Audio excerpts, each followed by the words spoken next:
Sometimes, someone would speak in a boat, but most of the boat was silent, except for the dip of the oars. They spread apart after they were out of the mouth of the harbor, and each one headed for the part of the ocean where he hoped to find fish.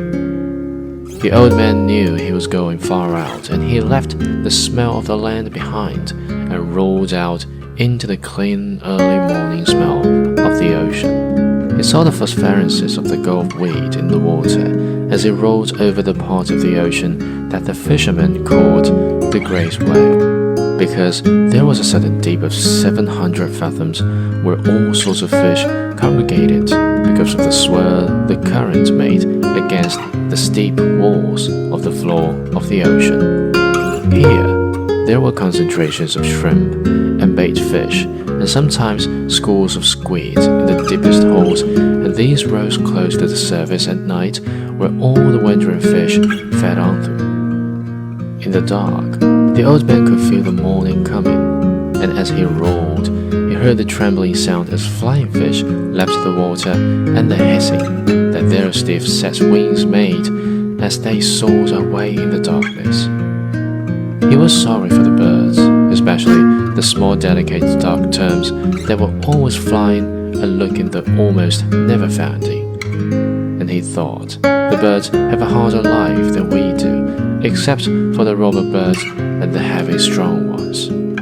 Why did they make birds so delicate and fine, as those sea swallows when the ocean can be so cruel? She is kind of very beautiful, but she can be so cruel, and it comes so suddenly, and such birds that fly, dipping and haunting with their small sad voices are made too delicately for the sea. He always thought of the sea as mamar, which is what people call her in Spanish when they love her. Sometimes those who love her say bad things of her, but they are always said as though she were a woman. Some of the younger fishermen, those who used buoys as floats for their lines and had motorboats, bought when the shark livers had brought much money, spoke of her as Omar, which is masculine. They spoke of her as a contestant or a place or even an enemy. But the old man always thought of her as feminine and as something that gave or withheld great favors, and if she did wild or wicked things, it was because she could not help them. The moon affects her as it does a woman, he thought. He was rowing steadily, and it was no effort for him, since he kept well within his speed, and the surface of the ocean was flat, except for the occasional swirls of the current. He was letting the current do a third of the work, and as it started to be light, he saw he was already further out than he had hoped to be at this hour. I worked the deep wells for a week and did nothing, he thought.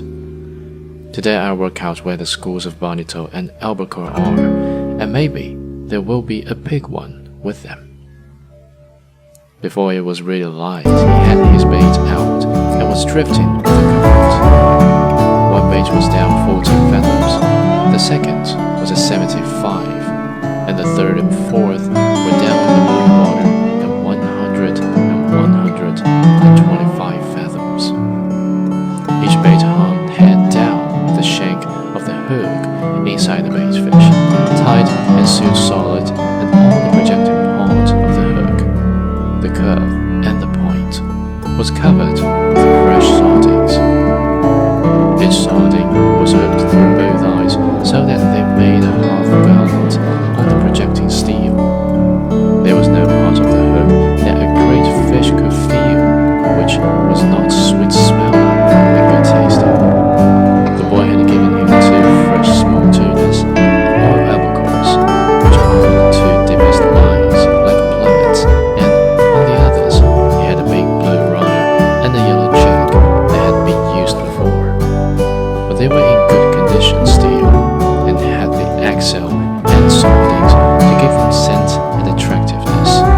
Each line, as thick around as a big pencil, was looped onto a green sap stick, so that any poor touch of bait would make make the stick deep, and each line had two 40-fathom coils which could be made fast to the other spare coils so that, if it were necessary, a fish could take out over 300 fathoms of line. Now the man washed the deep of the 3 sticks over the sides of the skiff and rose gently to keep the line straight up and